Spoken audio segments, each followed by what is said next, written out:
বছৰটোৰ চৰকাৰ পৰিচালনা কৰা অসমক আমি 10টা বছৰৰ ভিতৰত 1,44,000 টকালৈ বা 1,44,000 কোটি টকা বিনিয়োগলৈ আমি বৃদ্ধি কৰিবলৈ সক্ষম হৈছোঁ। এইবাৰৰ বাজেটটো 1,55,000 কোটি টকা ব্যয়ৰ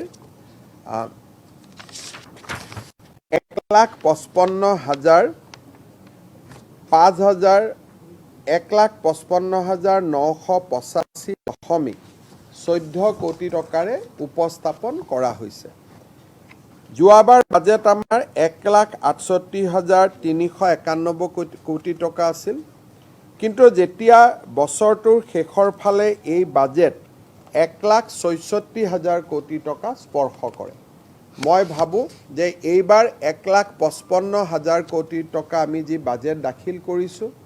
বছৰৰ শেষৰ ফাললৈ ই 1,75,000 কোটি টকা অতিক্ৰম কৰিব। এইবাৰৰ বাজেট বক্তৃতাত বিত্তমন্ত্ৰীগৰাকীয়ে এক উল্লেখযোগ্য এখন তালিকা দিছে। পৰিচালনা কৰাৰ ক্ষেত্ৰত আমি ভাৰতৰ সকলো ৰাজ্যই ঋণ গ্ৰহণ কৰে, কিন্তু আটাইতকৈ কম ঋণ গ্ৰহণ কৰা ৰাজ্যসমূহৰ ভিতৰত আজি আমাৰ অসমে স্থান লাভ কৰিবলৈ সক্ষম হৈছে। পাঞ্জাৱ, হিমাচল, অৰুণাচল, মণিপুৰ, পশ্চিমবংগ, কেৰালা, ৰাজস্থান, মেঘালয়, বিহাৰ, অন্ধ্ৰপ্ৰদেশ, ছিকিম, মিজোৰাম, উত্তৰ প্ৰদেশ, ত্ৰিপুৰা, হাৰিয়ানা, তামিলনাডু, মধ্যপ্ৰদেশ এনেধৰণৰ ৰাজ্যবিলাকতকৈও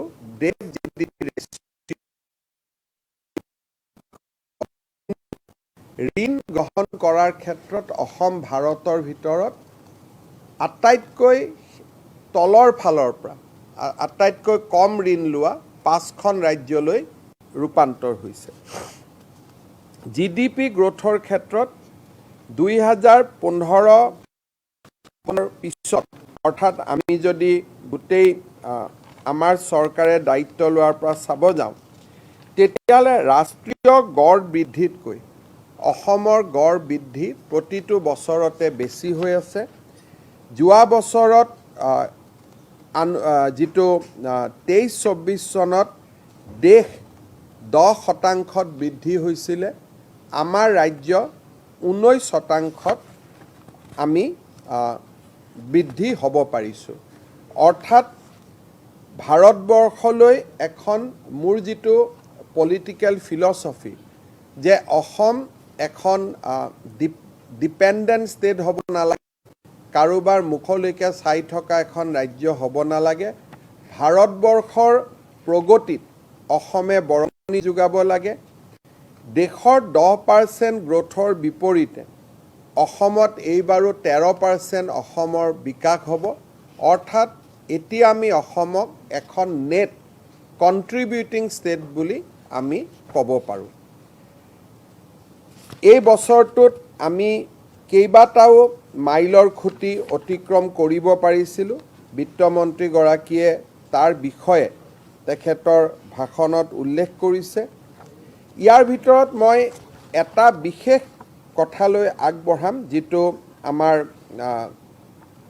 সাধাৰণতে আমি আলোচনা নকৰোঁ। আমাৰ অসমখনে এনে এখন ৰাজ্য, যিখন ৰাজ্যই ৰাজ্যৰ ভৱিষ্যতৰ বাবেও চিন্তা কৰি কাম কৰি আহিছে। বহু সময়ত আমাৰ চৰকাৰে ঋণ কিমান লয় তাৰ বিষয়ে আলোচনা কৰা হয়, কিন্তু অসমে লাহে লাহে আমাৰ যিটো সম্পদ, সেই সম্পদক আমি কি ধৰণে বৃদ্ধি কৰি আহিছোঁ সেই বিষয়ে যিকোনো কাৰণতে আমাৰ যিসকলে ইকনমিক্স বা যিসকলে এই বিষয়বোৰ জানে, তেওঁলোকক আমি বহুত বেছি আলোচনা কৰা দেখা নাপাওঁ। মই এইবাৰৰ বাজেটত বিত্তমন্ত্ৰীগৰাকীক ধন্যবাদ জনাইছোঁ যে প্ৰথমবাৰৰ বাবে অসমৰ strength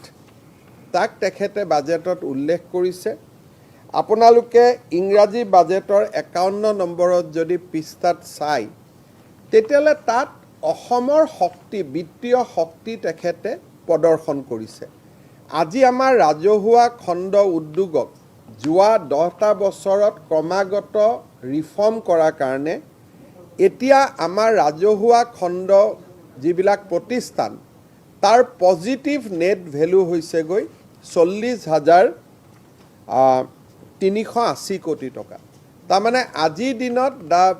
value of hour PSUs আমাৰ বিভিন্ন ৰাজহুৱা খণ্ডৰ প্ৰতিষ্ঠান আছে তাৰ ইকনমিক বা তাৰ নেট ৱৰ্থ 40,000 crores বৃদ্ধি পাইছে নুমলীগড়ত কৰা আমাৰ বিনিয়োগ আজি যদি আমি বজাৰত বিক্ৰী কৰিব খুজো ইট উইল গিভ আছ 7,000 crores ইয়াৰ উপৰিও ৰিজাৰ্ভ বেংকত এই সময়ছোৱাত আমি আমাৰ ভৱিষ্যতৰ বিত্তীয় সুৰক্ষাৰ কাৰণে আমি জমা কৰি থৈছো 7,484 কোটি টকা আমি নিজে এটা বিত্তীয় ষ্টেবিলিটি ফাণ্ড এটা কৰিছো আমাৰ আইফাত তাত আমি জমা থৈছো 900 কোটি টকা আৰু মুখ্যমন্ত্ৰীৰ গ্ৰাম্য সাহায্য নিধিত আমি ভৱিষ্যত জমা কৰিছো 700 কোটি টকা অৰ্থাৎ অসমৰ যদি নেট ৱৰ্থ আজি ক'ব যায় আজি দিনটোত 40,000 46,000 লগত আমাৰ কিমানখিনি হয় আজি আমাৰ গোটেই অসমত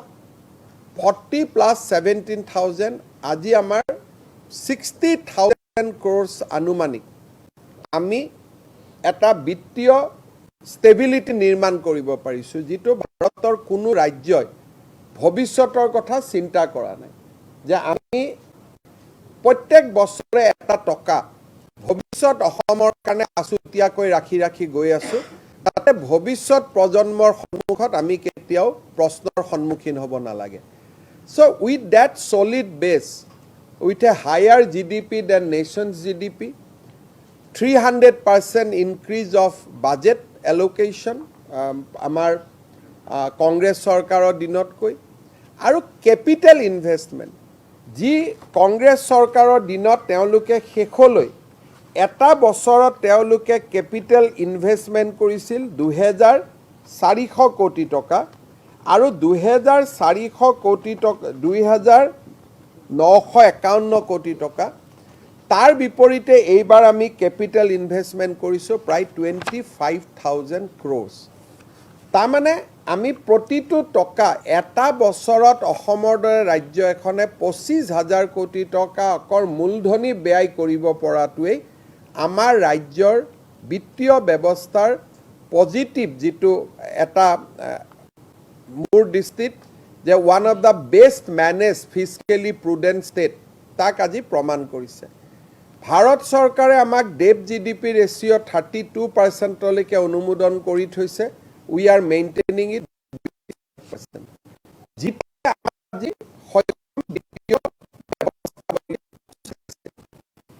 এই ধৰণৰ ৰাখি এইবাৰ বিত্তমন্ত্ৰী ঘোষণা কৰিছে অৰুণোদয় আঁচনি প্ৰায় 37 লাখ হিতাধিকাৰীলৈ বৃদ্ধি পাব আৰু আমি ইমানো চিন্তা কৰিছো যে যিহেতু নিৰ্বাচন ফেব্ৰুৱাৰী মাহত হ'ব ঘোষণা মাৰ্চ এপ্ৰিল মে অৰুণোদয় পাব নাপাব মানুহৰ মাজত সংশয়ো হ'ব পাৰে যদি নিৰ্বাচনী আয়োগে নিৰ্বাচনৰ সময়ত আমাক অৰুণোদয় দিবলৈ অনুমতি নিদিয়ে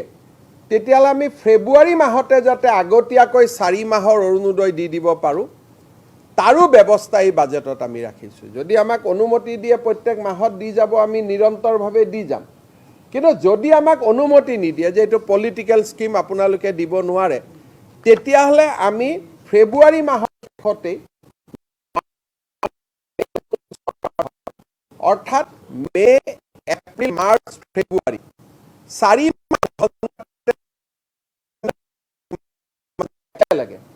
তাৰো ব্যৱস্থা এই বাজেটত আমি ৰাখিব পাৰিছো তা এই কথাবিলাকে বুজায় যে অসম বিত্তীয়ভাৱে মুখ্যমন্ত্ৰীৰ আসনৰ পৰা মই অসমৰ আত্মসহায়ক গ্ৰুপৰ সদস্যসকলক প্ৰতিশ্ৰুতি দিছিলোঁ যে আপোনালোকক আমি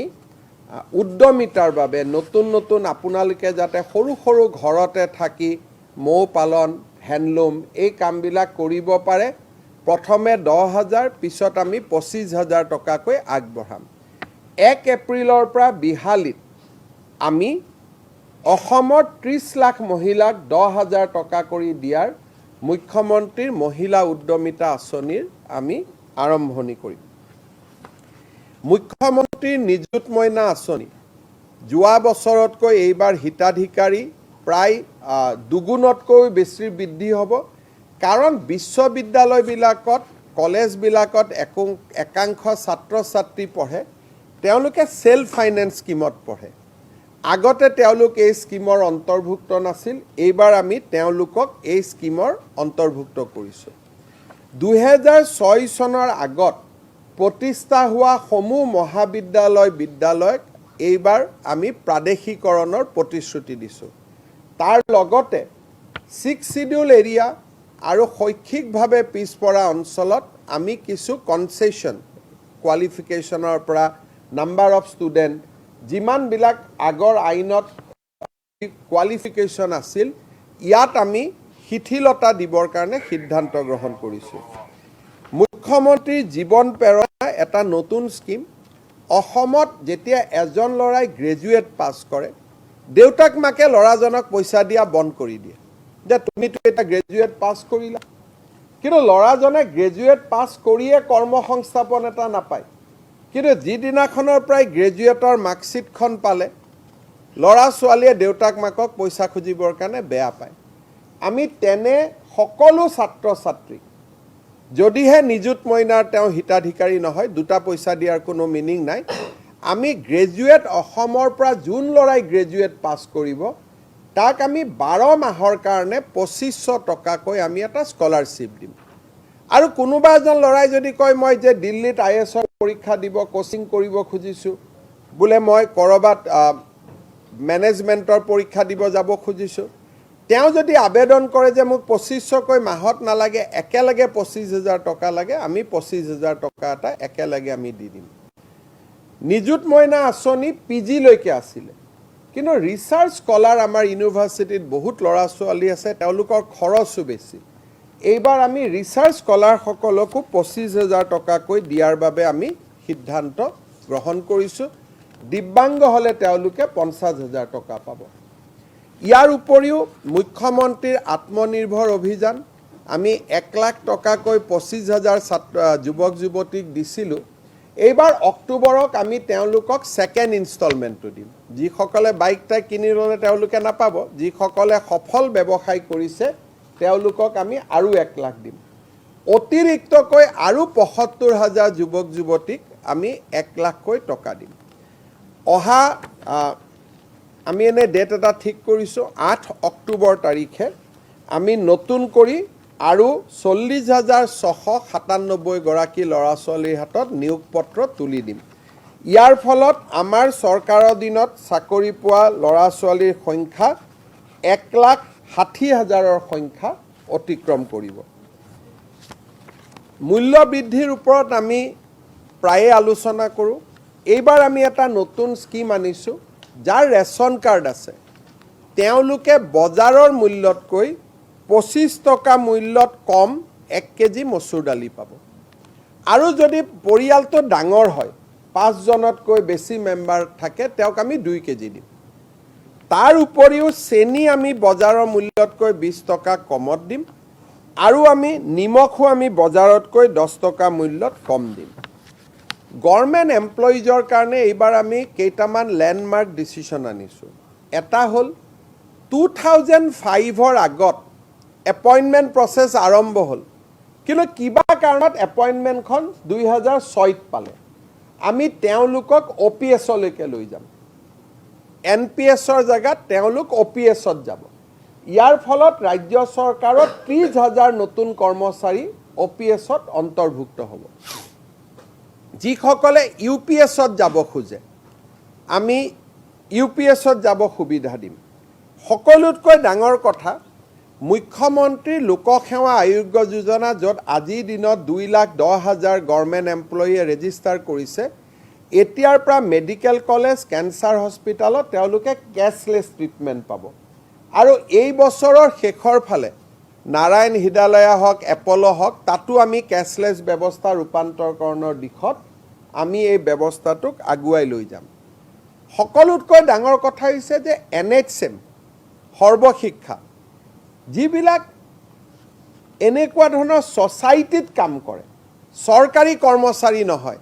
তেওঁলোককো এইবাৰ আমি মেডিকেল ৰিইম্বাৰ্চমেণ্টৰ সুবিধা কৰিম NHM SSA ইয়াত কাম কৰা কৰ্মচাৰীসকলেও এতিয়াৰ পৰা 100% মেডিকেল ৰিইম্বাৰ্চমেণ্ট পাব এইটো এটা বহুত ডাঙৰ সুবিধা তেওঁলোকৰ কাৰণে আমি আগবঢ়াইছোঁ অংগনবাদী আশা কৰ্মী মিড ডে মিল ৱৰ্কাৰৰো দৰমহা আমি বৃদ্ধি কৰিম ফিক্স পেড যিবিলাক মানুহে কাম কৰে অসম গভৰ্ণমেণ্টত তেওঁলোকে হাউচ ৰেণ্ট এলাউন্স নাপায় এইবাৰ আমি তেওঁলোকক 50% হাউচ ৰেণ্ট এলাউন্স দিম বুলি কৈছোঁ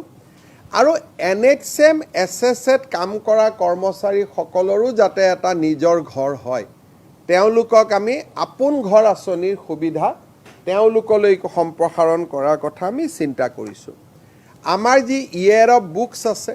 ইয়েৰ অফ বুকছত আমি এইবাৰ বহুত কেইটা নতুন কথা আগবঢ়াইছোঁ গ্ৰন্থমেলা পাতিলে সহায়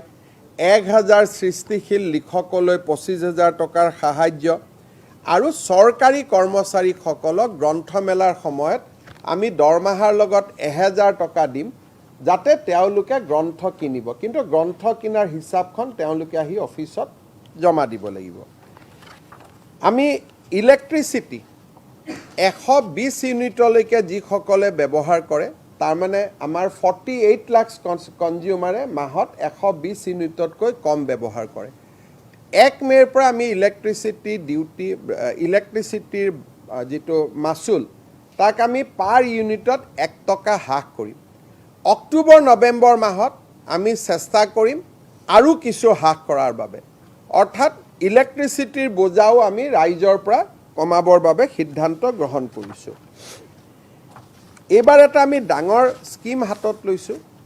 সেইটো হ'ল আমাৰ কৃষকসকলে যেতিয়া ধান আমি তেওঁলোকৰ পৰা কিনো আমি তেওঁলোকৰ পৰা ভাৰত চৰকাৰে যিটো আমাক টকা দিয়ে সেইটো দামত আমি কিনো কিন্তু এইবাৰ আমি সিদ্ধান্ত লৈছোঁ যে ভাৰত চৰকাৰে যিটো দাম দিয়ে তাৰ ওপৰত অসম চৰকাৰে 250 টকা দিব তাৰমানে অহা 1 এপ্ৰিলৰ পৰা ধানৰ সমৰ্থন মূল্য অসমত 2550 টকালৈকে বৃদ্ধি হ'ব 2021 চনত এই মূল্য 600 টকা আছিল 600ৰ পৰা 2550 টকালৈকে বৃদ্ধি হ'ব সৰিয়হ যদি বিক্ৰী কৰে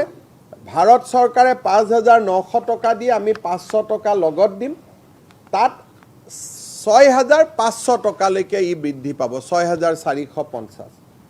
আৰু অহা ভৱিষ্যতে আমি আৰু এটা ঠিক কৰিছোঁ যে জিলাবিলাকত আমি একোটা FPO নিৰ্মাণ কৰিম তেওঁলোকক আমি টকা দিম তেলটো ভাৰত চৰকাৰক বা নাফেডক বিক্ৰী কৰাতকৈ আমাৰ নিজৰ ডিষ্ট্ৰিক্টতে তেলটো বনাই আগত যেনেকৈ তৃপ্তি বনস্পতি আছিল তেনেকুৱা খাটি ঘানিত পেৰা তেলৰ আমি এটা ব্ৰেণ্ড নিৰ্মাণ কৰিব খুজিছোঁ অসমৰ বহুত আজিও আমাৰ জহা চাউল শিৱসাগৰৰ পৰা ভিয়েটনামলৈকে গৈছে আমাৰ FPO বিলাকে এই কাম কৰি আছে অসমৰ 500 FPOক আমি 10 লাখ টকা কৰি একোটাকৈ আৰ্থিক অনুদান আগবঢ়াম ডিব্ৰুগড়ত অসম বিধানসভাৰ নিৰ্মাণ দৰঙত মেডিকেল কলেজ নিৰ্মাণ কেইবাটাও আন্তঃগাঁথনিমূলক আঁচনিও আমি ইয়াতে সন্নিৱিষ্ট কৰিছোঁ দুটা খুব ভাল লগা আঁচনি ইয়াত আহিছে বন্য জীৱ জন্তুৱে যাতে বিদ্যুৎ পৰিবাহিত লাইনত খুন্দা খাই মৃত্যুবৰণ নকৰে তাৰ কাৰণে এইবাৰ আমি ইনচুলেটৰ লগাম আৰু ই বহুত বন্য জীৱ জন্তুৰ জীৱন ৰক্ষা কৰিব হাতীয়ে যাতে প্ৰকৃত খাদ্য পায় তাৰ কাৰণে আমি নেপিয়াৰ গ্ৰাছ লগাম যাতে হাতীয়েও খাব পাৰে তাৰ পৰা কম্প্ৰেছ বায়োগেছো ওলাব পাৰে ৰিলায়েন্সৰ লগত আমি আমাৰ MOU হৈছিল ইনভেষ্টমেণ্ট সামিটৰ সময়ত চৰকাৰেও প্ৰচেষ্টা ল'ব আৰু ৰিলায়েন্সকো আমি কাৰ্বি আলং বা আন জায়গাত য'ত আমাৰ মাটি আছে আমি নেপিয়াৰ গেছ কৰিবৰ কাৰণে আগবঢ়াম যাতে আমি বায়' ৰিফাইনেৰী অসমত বনাব পাৰোঁ তেওঁলোকৰ লগত যিটো আমাৰ MOU হৈছিলে কাজিৰঙাত যিমান পুৰণা গাড়ী আছে লোন আৰু ৰাজসাহায্যৰে আমি গোটেইবিলাক গাড়ী ইভিলৈ ৰূপান্তৰ কৰিব খুজিছোঁ যাতে কাজিৰঙাত বিদেশী পৰ্যটকসকল আহিলে আমি বহুতখিনি তেওঁলোকক সুবিধা দিব পাৰোঁ বিপ্লৱ শৰ্মা কমিটিৰ ৰিপৰ্টৰ ওপৰত আমি আলোচনা কৰিছোঁ তিনিটা কথাৰে মই সামৰণি মাৰিম এপ্ৰিল মাহৰ পৰা অসমৰ চৰকাৰী যিকোনো নটিফিকেশ্যন ইংৰাজীৰ লগতে অসমীয়া ভাষাটো আমি প্ৰকাশ কৰিম লাহে লাহে এপ্ৰিলৰ পৰা গতি ল'ব 3 মাহ সময় লাগিব ছেপ্টেম্বৰ মাহত আমি এছেম্বলিত এখন আইন আনিম যে অসমৰ বহুকেইটা ৰাজহ খণ্ডত অকল খিলঞ্জীয়া মানুহে মাটি কিনা বেচা কৰিব পাৰিব আৰু এখন আমি ইয়াতে সিদ্ধান্ত আনিছোঁ ইণ্টাৰ ৰিলিজিয়ন ল্যান্ড ট্ৰান্সফাৰ চৰকাৰ বা মুখ্যমন্ত্ৰীৰ অনুমোদনতহে হ'ব পাৰিব হিন্দুৱে মুছলমানক মাটি বিক্ৰী কৰা মুছলমানে হিন্দুক মাটি বিক্ৰী কৰা এইটো চৰকাৰ বা মুখ্যমন্ত্ৰীৰ অনুমোদনতহে হ'ব পাৰিব তাৰ বিষয়েও বাজেটত আমি কৈছোঁ এটা সৰু কথা কিন্তু বহুতখিনি সুবিধা হ'ব কেতিয়াবা ঘৰতে সৰু মিঠাতেলৰ ঘানি মিল এটা বহাবৰ কাৰণেও আমাৰ ল'ৰা ছোৱালী ৰেভিনিউ ডিপাৰ্টমেণ্টত অহা যোৱা কৰি থাকিব লাগে লেণ্ড ক্লাছিফিকেশ্যন চেঞ্জৰ কাৰণে সেইকাৰণে ক্ষুদ্ৰ উদ্যোগীসকলক এইবাৰ আমি কৈছোঁ তোমালোকে মাত্ৰ ফিজটো জমা দি দিবা land transfer will became automatic তেনেকৈ অইল ইণ্ডিয়া লিমিটেডেও খেতিৰ মাটিত তেল উলিয়াই আছে তেওঁলোককো আমি কৈছোঁ যে আপোনালোকে পইচাটো জমা দিলেই মাটিটো কমাৰ্চিয়েল হৈ যাব কিন্তু খেতিৰ মাটিত আপোনালোকে তেল উলিয়াই থাকিব নালাগে সেই ধৰণে যদি কোনোবাই সোলাৰ কৰিব খোজে নিজৰ ঘৰৰ মাটিত তাৰো আমি অট'মেটিক তেওঁলোকক লেণ্ড ট্ৰান্সফাৰৰ অনুমতি দিম বিপ্লৱ শৰ্মা কমিটি আয়োগৰ পৰামৰ্শ মতে সত্ৰ আয়োগ গঠন কৰা হ'ব সত্ৰ আয়োগ ষ্টেটুটৰী হ'ব আসাম ৰেভিনিউ বোৰ্ডৰ সম্পূৰ্ণ পাৱাৰ থাকিব ডিচি সকলে সত্ৰৰ মাটিৰ ক্ষেত্ৰত DCs will be subordinate to the Satra Aayog অৰ্থাৎ ডিচি সকলে সত্ৰৰ মাটিৰ ক্ষেত্ৰত সত্ৰ আয়োগৰ অধীনতহে কাম কৰিব পাৰিব নিজা সিদ্ধান্ত ল'ব নোৱাৰিব সত্ৰ বোৰ্ডখনে অসমীয়াত আয়োগো হ'ব পাৰে তাৰ পিছত ইয়াত আৰু এটা সিদ্ধান্ত লোৱা হৈছে যে চৰ অঞ্চলৰ মাটি জৰীপ কৰাৰ সিদ্ধান্ত লোৱা হৈছে আবলটনৰ সিদ্ধান্ত লোৱা নাই জৰীপ কৰাৰ সিদ্ধান্ত লোৱা হৈছে চৰ অঞ্চলৰ মাটি জৰীপ কৰিলে গভৰ্ণমেণ্টৰ লেণ্ড বেংক বহুত বৃদ্ধি পাব নেপিয়াৰ ধৰণৰ গ্ৰাছৰ যিবোৰ আমি কথা কৈছোঁ আমি বহুতবিলাক কাম কৰিব পাৰিম কাৰণ আজি বহু মাটি কোনো হিচাপ নোহোৱাকৈ একাংশ মানুহৰ হাতত আছে মেজৰ এনাউন্সমেণ্টত মই 6-7টা কথা আপোনালোকক ক'ব খুজিছোঁ মেডিকেল কলেজত যি নতুন ল'ৰা ছোৱালী আহিব তেওঁলোকক এইবাৰ আমি নাৰ্ছিং হোমৰ পৰিৱৰ্তে মেডিকেল কলেজতে ৰাখিব খুজিছোঁ গাড়ী লোনো দিম ঘৰৰ লোনো দিম প্ৰফেচাৰখিনিক পোষ্ট নাথাকিলেও আমি প্ৰমোশ্যন দিয়াৰ ব্যৱস্থা কৰিম তেওঁলোকক নেশ্যনেল আৰু ইণ্টাৰনেশ্যনেল ছেমিনাৰত আমি যোৱাৰ ব্যৱস্থা কৰি দিম দুটা মেজৰ এনাউন্সমেণ্ট আমি অসমত বৰ্তমান গোটেই ভাৰতত কেঞ্চাৰ ট্ৰিটমেণ্টৰ প্ৰটন থেৰাপি মেচিন এপ'ল' হস্পিটালত আছে আৰু বোম্বাই টাটা মেমৰিয়েলত আছে গভৰ্ণমেণ্ট ছেক্টৰত ভাৰতৰ ভিতৰতে প্ৰথম proton therapy proton beam therapy will come to Guwahati second অসমে নিজা এটা উপগ্ৰহ লঞ্চ কৰিব we are going to launch a satellite in association with ISRO' এই ছেটেলাইটটো ভাৰত বা পৃথিৱীত ঘূৰি নাথাকে ছেটেলাইট আমি বহুত দেখিছোঁ কিন্তু এই ছেটেলাইট যিহেতু এটা নিৰ্দিষ্ট গতিপথত ঘূৰি থাকে অসমত সি নাথাকে কিন্তু অসমৰ আকাশত যদি আমাৰ এটা ছেটেলাইট এনি টাইম উৰি থাকে বাংলাদেশী এজন আহিলেও ছেটেলাইটটোৱে আমাক ক'ব পাৰিব ব্ৰহ্মপুত্ৰৰ বানপানীৰ বিষয়ে অৰুণাচলত পানী থাকোঁতে আমাক ক'ব পাৰিব আৰু এই ছেটেলাইটটো যদি আমি পাওঁ তেতিয়াহ'লে খেতিৰ ওপৰত বতৰ কেনেকুৱা হ'ব 3 মাহ আগতে আমাক ক'ব পাৰিব So Assam will be the first state in our country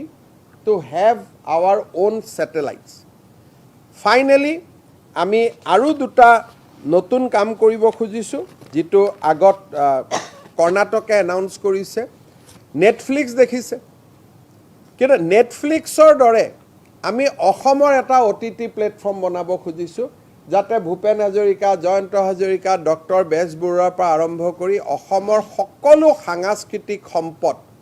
এই OTT প্লেটফৰ্মত আমি সংৰক্ষণ কৰিব পাৰোঁ। Assam will be the first state or may be second, কাৰণ কৰ্ণাটকে এনাউন্স কৰিছে, আমিও এনাউন্স কৰিছোঁ, কোন আগত কৰিব পাৰে নাজানো, কিন্তু Assam will be the one of the first state to have our own OTT platform, যাতে আমি অসমৰ কলা সংস্কৃতিক আমি সংৰক্ষণ কৰিব পাৰোঁ। ছেটেলাইটে হওক, প্ৰটনে হওক, আমাৰ নিজৰ OTT প্লেটফৰ্মে হওক, এই গোটেই বাজেটখন আপোনালোকে যেতিয়া চাব তেতিয়া ভৱিষ্যতৰ এখন অসমৰ কল্পনা পাব, যিখন অসম ভাৰতৰ বৌদ্ধিক, অৰ্থনৈতিক, সামাজিক, ৰাজনৈতিক নেতৃত্ব ল'ব। তেনেকুৱা এখন অসমৰ ভৱিষ্যত, অসমৰ স্বপ্নৰে আমি এইবাৰৰ বাজেটখন আপোনালোকৰ মাজলৈ লৈ আহিছোঁ। বিত্তমন্ত্ৰী অজন্তা নেওগ ডাঙৰীয়ানীক ধন্যবাদ জনাইছোঁ। কোনো নতুন টেক্স নাই,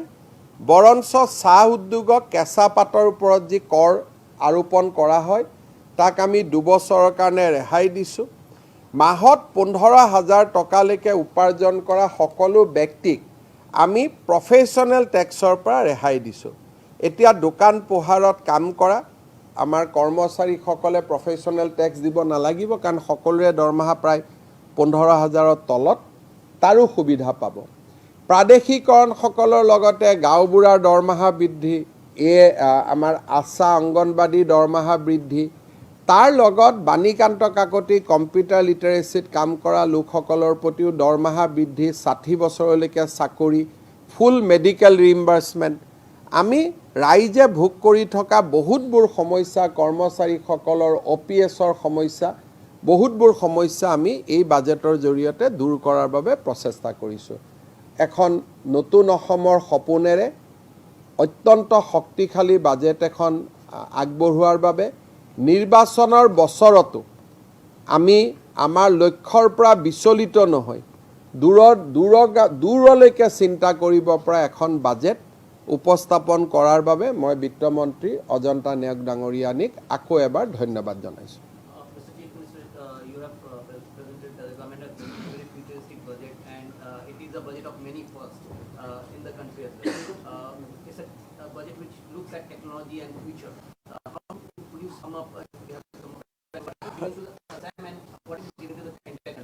You see,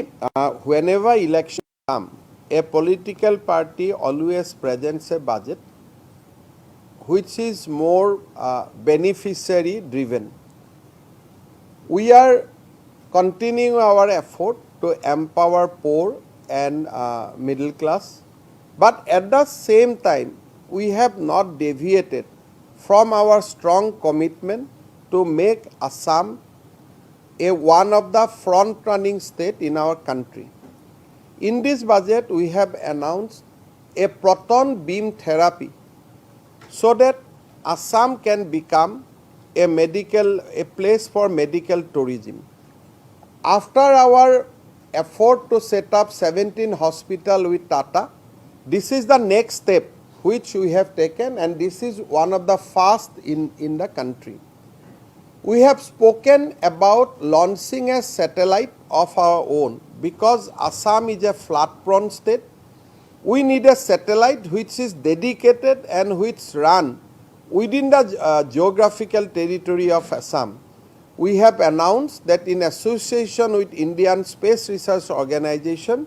we will launch a Assam-specific satellite so that we can manage our border well. We can contribute in the farming sector. We can also predict floods.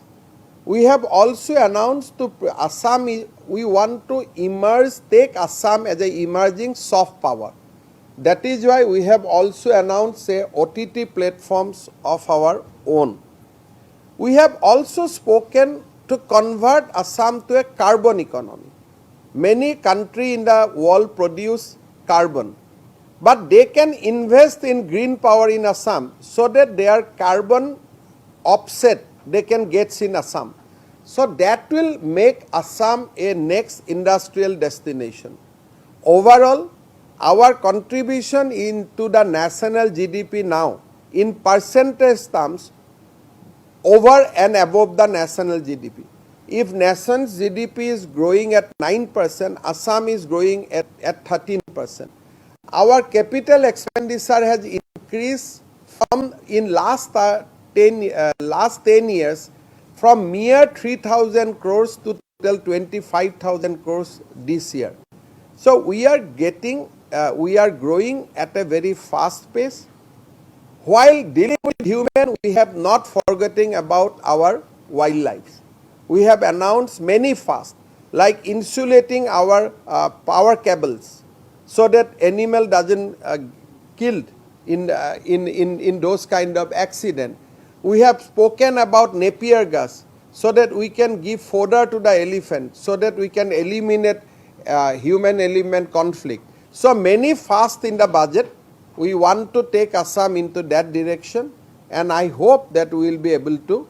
fulfill our commitment. Regarding the land you have mentioned one thing, can you just regarding the land you have mentioned? Landot এইটো হ'ব যে অসমৰ selected revenue blockত we have tried to implement the recommendation of Justice Biplab Sharma Committee in regards to the clause 6 of Assam Accord. Under this, we will ensure that in selected revenue blocks, only indigenous people of Assam can indulge in sale and purchase of lands. So that was one of the recommendations which we have accepted. Sir, about the indigenous purchase of land, can you just elaborate? Assam is a very sensitive state. We want to avoid all kind of communal disturbances. So we have banned inter-religion transfer of land in last year in view of certain difficult situation. But those kind of ban cannot continue under the Constitution of India. So we have allowed now inter-religious sale and purchase of lands, but that will only happen with the approval of state government, so that we can specifically consider, scrutinize each and every proposals, and thereafter we can allow. So the artificial intelligence also include this budget, setting up of AI powered smart hub. Yes, we want to create 100 villages which will be AI powered, drone technology. So if you look, we are talking about carbon neutral economy. We have taken about AI neutral, AI driven smart village. We have spoken about bamboo city, that in Guwahati here from onwards, whoever construct any building, they have to have 5% component of bamboo. So we are bringing many fast, so that we can harness Assam and we can convert Assam as a sustainable economy. So we want to convert Guwahati as a bamboo city. We have also spoken about metro inland water transport, that there will be the new water metro, new terminal we are doing at Sukleshwar. From there, through water metro, we will be able to go to the airport. We are also will now engage a consultant to connect Guwahati airport from Khanapara veterinary field through the ropeway. So Varanasi has already done that project. We want to follow that. So you will see many fast. So tomorrow I am going to speak in assembly, then I will be able to throw many lights. But there are many things. The main point that in spite of election, our budget shows that how much confident we are. So this budget is reflections of our confidence, our emergence into the national scenario. In a way, this budget reflects resurgence of Assam. You have also said that the certain areas, land in certain areas will be surveyed. So are you also trying to free it from the classes of That is not the commitment. What we have said, that so far the SOR area lands has been actually controlled by the Matabbars. Poor and downtrodden people doesn't have any land rights. So there are two kind of situation will emerge. Once you settle the SOR area, there will be, even if you decide that you will give poor and downtrodden land as per the land policy, there will be a huge surplus of land banks. So that can be utilized for green economy. You can put solar, you can create Napier, so lots more opportunity will emerge. You can adopt modern cultivation, many things. So our idea is to ensure social justice, give the land to poor and downtrodden, but 2/3 of the soar area lands will be released for future government activities. So, but while doing so, our commitment is now only for survey. On settlement, we will speak to All Assam Students Union, Assam Sahitya Sabha, we will take everybody into confidence. So today we are not discussing about settlement, we are discussing only about survey and future possibility which we have never unlocked. So আমি আপোনালোকে জানে যে যেটো কৃত্ৰিম উপগ্ৰহ আকাশলৈ নিক্ষেপ কৰা হয় সেই কৃত্ৰিম উপগ্ৰহবিলাক সমগ্ৰ বিশ্বত তেওঁলোকে ঘূৰি থাকে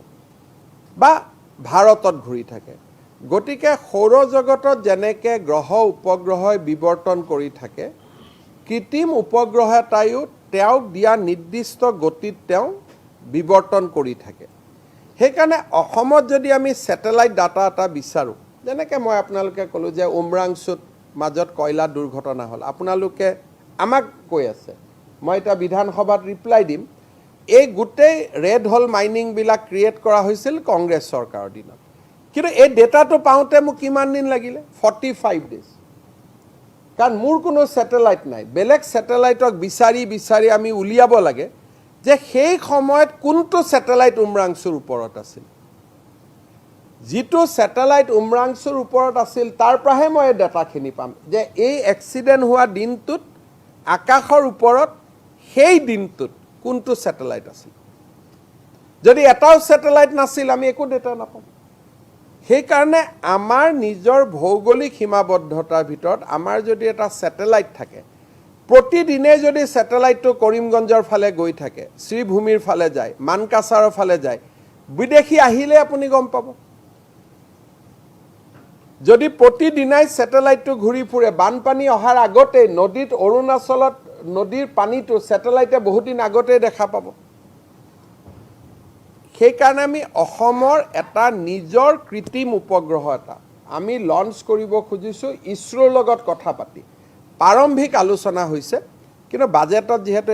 ইট উইল কষ্ট এৰাউণ্ড 450 to 500 crores আমি বাজেট প্ৰভিজন কৰিছো আৰু এই বছৰত আমি সেই দিশত আগুৱাই যাম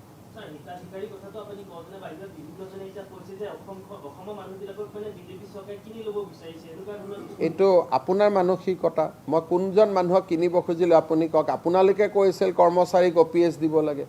আপোনালোকে নিজৰ কথাবোৰ নিজেই পাহৰি যায় আপোনালোকে পেপাৰত লিখি থাকে এইবোৰ কথা দুখীয়া পজা দুখীয়া ঘৰ আপোনালোকে লিখা কথাবোৰ কৰিলে আকৌ আপোনালোকে প্ৰশ্ন খুদে আপুনি কোন পেপাৰ তো ND24 এটো এইবোৰ বাতৰি দেখুৱাই থাকে যে OPS নাই আমাৰ চিকিৎসা বেয়া নাই এইবিলাকতো আপুনিয়ে কৈ থাকে আৰু আপুনি যদি ND24 এনেকুৱা কৰে অৰুণোদয় হিতাধিকাৰীবিলাকে আপোনাৰ টিভি চোৱা বন্ধ কৰি দিব TRP কমি যাব না কোনো সেইকাৰণে কংগ্ৰেছ UDFক অৰুণোদয় মানে ভোট নিদিয়ে ইলেকশ্যন হাৰি থাকে এটা আপোনাৰ টিভিটো আপুনি এনেকুৱা লাইনত লৈ যাব খুজিছে নেকি কংগ্ৰেছ আৰু UDFক আপুনি আপোনাৰ টিভিটো কংগ্ৰেছ UDF কৰিব খুজিছে নেকি বিজেপিৰ প্ৰতি থাকক TRP বাঢ়িব কাৰণ অৰুণোদয় হৈ গ'ল মুখ্যমন্ত্ৰী মহিলা উদ্যমিতা হৈ গ'ল অসমৰ গোটেই মানুহখিনিটো বিজেপিৰ লগত আপোনাৰ টিভিটো যদি বাংলাদেশত চলাব লাগে আমাৰ বিৰুদ্ধে কওক যদি অসমত চলাব লাগে আমাৰ সপক্ষে ক'ব লাগিব আৰু এইকাৰণে আমাৰ সপক্ষে কোৱা টিভি TRP বেছি হয় নহয় যোনে বিজেপিৰ সপক্ষে ক'ব তাৰ TRP বাঢ়িব যোনে বিজেপি বিপক্ষে ক'ব তাৰ TRP কমিব কাৰণ মানুহটো আমাৰ লগত UDF কংগ্ৰেছৰ লগত ক'ত মানুহ আছে তেওঁলোকে মহিলাক ইমান দিন আছক যোৱাকালি কংগ্ৰেছৰ সংসদ গৌৰৱ গগৈ কৈছে যে 10,000 টকাটো মহিলাবিলাকক নিদিলে মুখ্যমন্ত্ৰীয়ে কোৱাৰ পিছত এতিয়া মই 1 তাৰিখৰ পৰা দিম বুলি কওঁতে তেওঁ কৈছে হিতাধিকাৰী সৃষ্টি কৰিছিল তুমিয়ে কিয় কথাটো উলিয়ালা আজি যদি মই 2 মাহ অৰুণোদয় বন্ধ কৰি দিওঁ কংগ্ৰেছৰ পৰা সুধি লওকচোন হুলস্থুল কৰিব নে আপোনাৰ কথা মতে মই মানি ল'লোঁ অহা মাহত অৰুণোদয় নিদিওঁ ND24ৰ কথা মতে হ'ব যোনে মোক সোধে মই ক'ম যে ND24 কৰাৰ কাৰণে বন্ধ কৰি দিছোঁ তাকত আছে না অখিল গগৈ কোৱা মতে মই বন্ধ কৰি দিম তাক সুধিব তাকত আছে নেকি শিৱসাগৰত অৰুণোদয় মই 2 মাহ বন্ধ কৰি দিওঁ অখিল গগৈ বানপানীতকৈও দূৰতে উৰি গুচি যাব বানপানীৰ স্পীড কম হ'ব অখিল গগৈক উৰুৱাই লৈ যোৱা স্পীডটো বেছি হ'বগৈ এইবিলাক যি কথা ক'লে মানুহৰ শত্ৰু বুলি প্ৰমাণিত হয় সেই কথা ক'ব নালাগে ইমান দুখীয়া মানুহে 1250 টকা পায় দুখীয়া মানুহকেইটাৰ প্ৰতি ইমান কিয় চকু আগতেতো অখিল গগৈ চকু লুহিয়া তুহিয়াৰ লগত আছিল আজিকালি চকু অৰুণোদয় হিতাধিকাৰীৰ লগত হৈ গ'ল তাৰমানে সেইবিলাকৰ লগত কম্প্ৰমাইজ হৈ গ'ল এটা 1250 টকাৰ পৰাতো কমিশ্যন দিব নোৱাৰে সেইকাৰণে সেইকেইটাৰ পিছত লাগি থাকে এইটো কিবা যুক্তি হ'ব পাৰে নেকি ইমান ভাল আঁচনি দেখাৰ পিছতো তেওঁ এই অৰুণোদয় কেইটাই চকুত পৰিল হয় নহয় চাই ল'ব যদি ND24 বিচাৰে মই বন্ধ কৰি দিম আৰু কিবা আছে নাই ঠিক আছে ধন্যবাদ